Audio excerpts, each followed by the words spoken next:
శ్రీమాత్రే నమ. జయ గురు దత్తాత్రేయ నమ. ఈ వీడియోలో మనం మకర రాశి వారికి రాహు యొక్క దశ ఏ విధంగా ఉపయోగపడుతుంది అని మనం పరిశీలించినప్పుడు, సరే మకర రాశికి శని అధిపతి అవుతుంటాడు. శనికి మిత్రగ్రహం రాహుగ్రహం, అలాగే శుక్ర బుధులు కూడా. అందువల్ల సాధారణంగా మకర రాశి వారికి ఈ రాహు మహాదశ చాలా వరకు మంచి ఫలితాన్ని ఇవ్వడం జరుగుతూ ఉంటుంది. అయితే రాహు ఇచ్చే మంచి ఏ విధంగా ఉంటుందంటే, ఒక తనదైన స్టైల్లో ఉండడం జరుగుతూ ఉంటుంది. ఏదైనా ఒక అక్రమార్జన, ఇతరుల యొక్క నష్టాన్ని మనం లాభంగా మార్చుకోవడం, ఏదైనా ఇంటర్నల్గా ఒక స్వార్థం కలిగి ఉన్నటువంటి గ్రహం రాహుగ్రహం. ఈ మకర రాశి వారు చాలా కష్టపడి నిజాయితీగా ఎంత కష్టపడుతున్నామో అంత ప్రతిఫలం ఆశించే రాశివారు ఈ మకర రాశి వారు.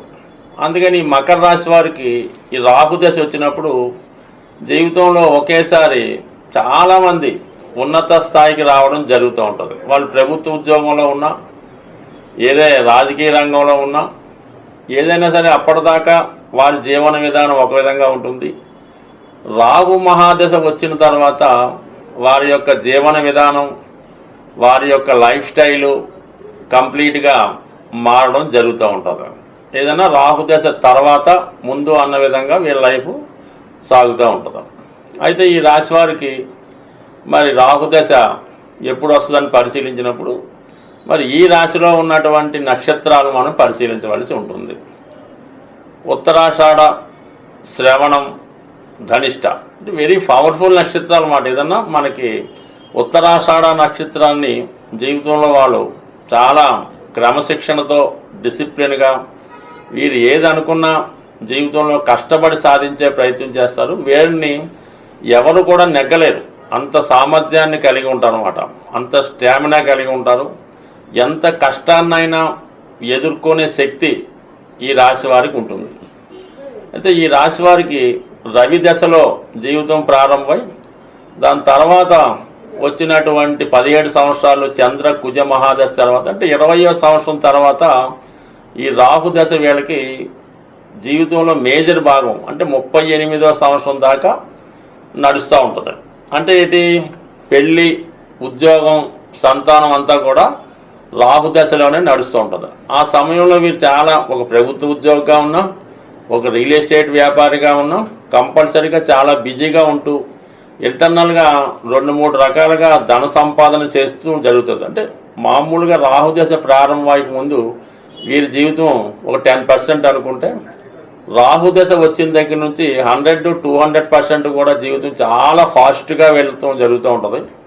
అయితే ఈ జీవితంలో చాలా వరకు ఏదో ఒక బలహీనతకు లోనవడం కానీ, ఎవరినో కొంతమందిని పెంచి పోషించడం కానీ, ఒక వర్గాన్ని కూడదీసి వారితో ఒక రెవల్యూషన్ చేపట్టి ఒక నాయకుడిగా, ఒక వర్గ నాయకుడిగా ఎదగడానికి కూడా ఈ రాహుదశ వీళ్ళకి కారణమవుతుంటుంది. ఏదైనా ఒక సంఘ సంస్కర్తగా, సోషల్ రిఫార్మర్గా 10 మందిని, ఒక జాతిని, ఒక మతాన్ని ఉద్ధరించే ప్రయత్నం చేయడం జరుగుతూ ఉంటుంది. ఇది ఎప్పుడు చిన్నవారికి, లేనివారికి, పేదవారి తరఫున వాదించడం, పెద్దవారికి వ్యతిరేకంగా కనబడుతూ ఉంటుంది. అంటే ఒక సోషలిస్ట్ టైప్లో ఇది కనబడుతూ ఉంటుంది అన్నమాట. ఇది మకర రాశి కదా, శని అధిపతి కాబట్టి ఎంతసేపు కూడా వేకరగా ఎవరైతే వీక్గా ఉన్నారో, ఎవరైతే బ్యాక్వర్డ్గా ఉన్నారో వాళ్ళ తరపున పోరాడుతూ ఉంటాడు. తను అగ్ర కులంలో జన్మించినప్పుడు కూడా, అలాగే డబ్బున్న కుటుంబంలో జన్మించినప్పటికీ కూడా ఈ పేదవారి కోసం పోరాడి వారి యొక్క స్వాతంత్రం కోసం పాటుపడుతూ ఉంటాడు. ఇంచుమించుగా ఒక మహాత్మా గాంధీయో, ఒక సర్దార్ వల్లభాయ్ పటేలు,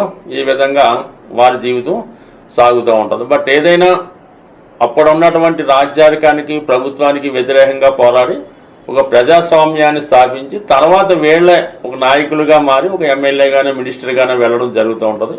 బట్ ఏదైనా కొంతకాలం మాత్రం పాటు ఇతరుల కోసం పోరాడి అనేక విధాలుగా జైలు శిక్షలో, తప్పుడు కేసులో అవి ఇవి బరాయించి ఇంచుమించుగా 38-40 సంవత్సరాల తర్వాత వీళ్ళే ఒక రాజకీయ నాయకుడిగా మారి తన వర్గం వారిని కాపాడుకునే ప్రయత్నం జరుగుతూ ఉంటుంది. సో ఏదైనా ఈ రాశి వారికి రాహు దశ జీవితంలో ఒక మార్పు, గొప్ప పరివర్తన, తీసుకురావడం జరుగుతుంటుంది. ఇక దాని తర్వాత ఇంక శ్రవణ నక్షత్రం, ఇది కూడా ఇంచుమించుగా అక్కడ ఉన్నటువంటి పరిస్థితులను ఆకలించుకొని అన్ని విషయాలు శ్రద్ధగా తెలుసుకొని దాని ఉన్నటువంటి లోటుపాట్లు ఏవైతే ఉన్నాయో దాన్ని తొలగించే విధంగా ఒక నూతన సామ్రాజ్యాన్ని, ఒక నూతన ప్రపంచాన్ని స్థాపించే విధంగా ఈ శ్రవణ నక్షత్ర జాతకుడికి రాహు ఉపయోగపడతాడు. అంటే ఎలాగా, శ్రవణం 10 సంవత్సరాలు చంద్రదశ, కుజుడు 7 సంవత్సరాలు, 17వ సంవత్సరం నుంచి రాహు వచ్చి 35 దాకా ఉంటాడు. ఈ సమయంలో కూడా సేమ్ ఈ మకర రాశి ఉత్తరాషాఢ నక్షత్రంలాగా వీడు కూడా ఏదో ఒక ఆశయం కోసం పోరాడి ఒక వర్గాన్ని కాపాడి వీడు దానికంతా త్యాగం చేసి ఇతరులను పైకి తీసుకురావడం. చాలా వరకు చిన్నతనంలోనే వీళ్ళకి తల్లిదండ్రులను పెంచవలసిన బాధ్యత, అన్నదమ్ములు అక్క చెల్లెలు ఉంటే వాళ్ళు పెంచవలసిన బాధ్యత, అలాగే వీళ్ళ చదువుకోవడం, అదే సమయంలో పెళ్లి ద్వారా కొన్ని ఇబ్బందులు, ఆ ఇబ్బందుల్లో భార్యకు దూరంగా ఉండడం, ఈ పిల్లలకి దూరంగా ఉండడం, వాళ్ళతో చెడు అనిపించుకోవడం, అంటే అయిన వాళ్ళతో చెడ్డ అనిపించుకోవడం, పరాయి వాళ్ళతో మంచి అనిపించుకోవడం, ఈ విధంగా జీవితం ఒక పోరాటంలో సాగి ఇంచుమించుగా 30 తర్వాత వచ్చే గురు దశలో మళ్ళీ జీవితంలో స్థిరపడి దూరమైన భార్య పిల్లలను కుటుంబాన్ని దగ్గర తీసుకుని మళ్ళీ ఒక లైఫ్ నడుస్తూ ఉంటుంది. బట్ ఏదైనా ఈ మకర రాశిలో ఎవరు జన్మించినా పిల్లలకి, భార్యకి, జాతకుడికి ఏదో ఒక విధంగా గ్యాప్ నడుస్తూ ఉంటుంది. దాని తర్వాత వచ్చే ధనిష్ట, ధనార్జనే ధ్యేయంగా తను పడిన కష్టాలు తన సంతానం పడకూడదనే ఒక ధ్యేయంతో చిన్నప్పటి నుంచి కష్టపడి తను తినకుండా ధనాన్ని కూడబెట్టడం జరుగుతుంది. వీళ్ళకి చిన్నతనంలోనే రాహు వస్తాడనమాట. 3-4 సంవత్సరాల్లోనే రాహు దశ రావడంతో తల్లిదండ్రులు చాలా ఇబ్బంది పడటం వల్ల, పిల్లవాడి మీద సరైన శ్రద్ధ లేకపోవడం వల్ల తనకు తానే జీవితంలో ఎదిగి అంచెలంచెలుగా ప్రారంభంలో ఇది న్యూస్ పేపర్ ఇచ్చినట్టు, ఇటు హోటల్లో పనిచేసినట్టు, ఏ బార్లో పనిచేసినట్టు, కొంతమంది చిన్న ఇలాగా అల్లరి చిల్లరగా తిరగడం, చిన్న తెలుపు దొంగతనాలు చేయడం, ఈ రైల్వే స్టేషన్లో వాటిలో ఇట్లాగా ఇలాగ పాడై ఇంచుమించుగా 20-21 సంవత్సరాలకి వీళ్ళు మళ్ళా జీవితంలో పరివర్తన చెంది ఈ గురు మహాదశలో స్థిరపడడం, ఈ గత జీవితం అనే మచ్చ సంపూర్ణంగా తొలగిపోయే విధంగా ఫ్యూచర్ లైఫ్ ఒక అబ్దుల్ కలాం లాగా, ఒక మహాత్మా గాంధీ లాగా మారడం జరుగుతూ ఉంటుంది. ఏదైనా ఈ మకర రాశి వారు ఈ రాహు ప్రభావం ఉన్నప్పుడు రాహు దశలో పేదవారి కోసం, లేని వారి కోసం పోరాడుతూ ఉంటారు. తనకున్నది త్యాగం చేసి వారి కోసం జీవితం తీసుకెళ్తూ ఉంటారు. బట్ ఏదైనా ఈ రాశి వారికి మరి రాహు చాలా వరకు మరి ముందు ఒక అపసవ్య మార్గంలో తీసుకెళ్ళి జీవితాన్ని పాడు చేసిన తర్వాత దాన్ని సరిదిద్ది వీళ్ళని మళ్ళా సామ్రాట్టులుగా, సామ్రాజ్యవాదులుగా, గొప్పవారుగా తీర్చిదిద్దడం జరుగుతూ ఉంటుంది. ఈ రాహు గ్రహానికి పరిహారం చేసుకున్నప్పుడు అతి తొందరగా సంతృప్తి చెందే గ్రహం రాహుగ్రహం. రాహు ఎలాగా ఒక భారీ బడ్జెట్ సినిమాలాగా రాహు పరిహారం కూడా ఒక భారీ ప్లానింగ్ లాగానే, ఒక భారీ బడ్జెట్ లాగానే ఉండడం జరుగుతూ ఉంటుంది. ఇవి వారు ఉన్న ప్రాంతాలను బట్టి ఈ శక్తి పీఠాలు మనకి కొన్ని ఉంటాయి. అంటే అమ్మవారు ఈ మనకి ఆరుద్ర నక్షత్రంలో శివుడి యొక్క దక్షయజ్ఞం, అమ్మవారు అగ్ని ప్రవేశం, తర్వాత ఈ అష్టాదశ శక్తిపీఠాలుగా ఏర్పడినటువంటి మీ జీవితంలో రాహుదశ జరుగుతున్నప్పుడు ఏదో ఒక శక్తిపీఠాన్ని దర్శించి అక్కడ వీలైతే ఒక నిద్ర చేసి అమ్మవారిని పూజించుకోవడం వల్ల, అంటే శక్తిపీఠాలు మీకు ఎన్ని వీలైతే అన్ని దర్శించుకుంటే ఈ రాహుగ్రహ ప్రభావం అన్నది అంతవరకు తగ్గుతుంది. అలాగే దుర్గా, కాళీ ఇటువంటి అమ్మవారిని ఆరాధించడం వల్ల మీలో ఉన్నటువంటి రాక్షసులు మరణించి, అంటే ప్రతి వ్యక్తిలో కూడా ఈ రాహు స్వభావం ఉంటుంది.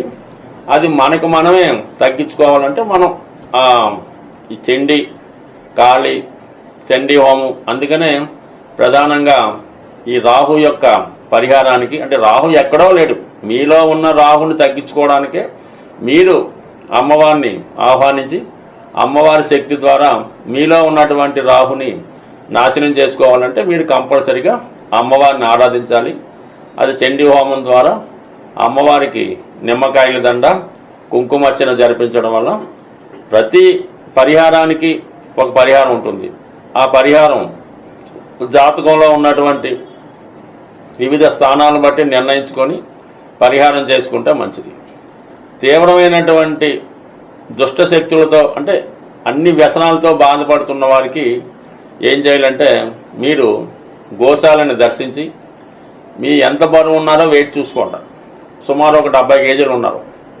70 కేజీలు మినువులు అంటే మామూలుగా రా మినువులు మరి ఆ గోశాలలో డొనేట్ చేయొచ్చు. లేదు ఏదన్నా గోదావరి, కృష్ణ పారుతున్నటువంటి జీవనదుల్లో ఈ మొత్తం ఈ 70 కేజీల మినుములు కూడా అందులో కలిపేసి ఓ నమస్కారం పెట్టుకుంటే మీలో ఉన్నటువంటి దుష్ట శక్తులు నాశనం అవుతాయి. అలాగే మరి చాలా వరకు గ్రామ దేవతలు ఉంటారు మీకు. మీరు ఉన్న ఊర్లో ప్రతి టెంపుల్లో విజయనగరం అయితేనే, పెద్దాపురం అయితేనే, పాలకొల్లు అయితేనే, హైదరాబాద్ అయితేనే అలాగా ఆ గ్రామ దేవతలను కూడా విధి విధానంగా ప్రతి సంవత్సరం ఆ గ్రామ దేవతలకి ఆషాఢ మాసంలో కానీ ఉగాది అప్పుడు కానీ ఏదో బోనం సమర్పించడం ఇవన్నీ కామన్గా సాంప్రదాయాలు ఉంటాయి. వాటిలో కూడా పాల్గొని విధి విధానంగా ఆ కార్యక్రమం పూర్తి చేయడం వల్ల మీ కుటుంబంలో మీ ఆడపడుచులకి ప్రతి పండక్కి వారికి ఈ ఒడిబియ్యమను ఏదో విధంగా వాళ్ళని సత్కరించి వాళ్ళ యొక్క ఆశీస్సులు పొందడం వల్ల ఈ రాహు యొక్క పరిహారం మనకి దొరుకుతూ ఉంటుంది.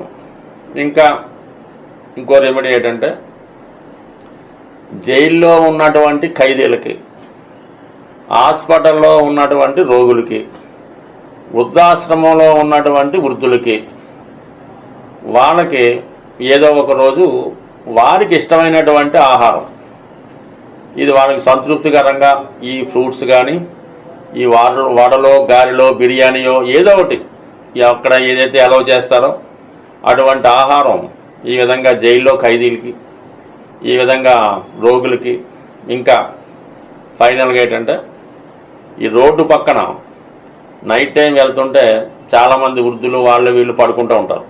ఏదో వాళ్ళకి అవకాశాలు లేక ఇంకో కారణం వల్ల వాళ్ళకి ఒక మంచి రగ్గు అంటే దుప్పట్లాంటిది, కంబల్ లాంటిది, దుప్పట్లాంటిది కొత్తది వాళ్ళకి మీకు ఎన్ని అవకాశం ఉంటే అన్నీ ఇవ్వండి. దాన్ని బట్టి కూడా మీకు రాహుగ్రహ పరిహారం అవుతుంది. అయితే ఇప్పుడైతే కొన్ని వ్యాధులు కనుమరుగైపోయాయి కాబట్టి అటువంటి భయంకర వ్యాధులు అంటే ప్రస్తుతం ఒకప్పుడు లెపర్స్ ఏదో ఉండేది, ఇప్పుడు ఎయిడ్స్ అలాగే క్యాన్సర్ లాంటి భయంకర వ్యాధులకు కూడా రాహు కారణం అవుతుంటే వారిని బాగు చేసే ప్రయత్నంలో వారికి ఏదన్నా మందులు డొనేట్ చేయడం వల్ల కామన్గా మీకు ఈ రాహు యొక్క పరిహారం అవుతుంది.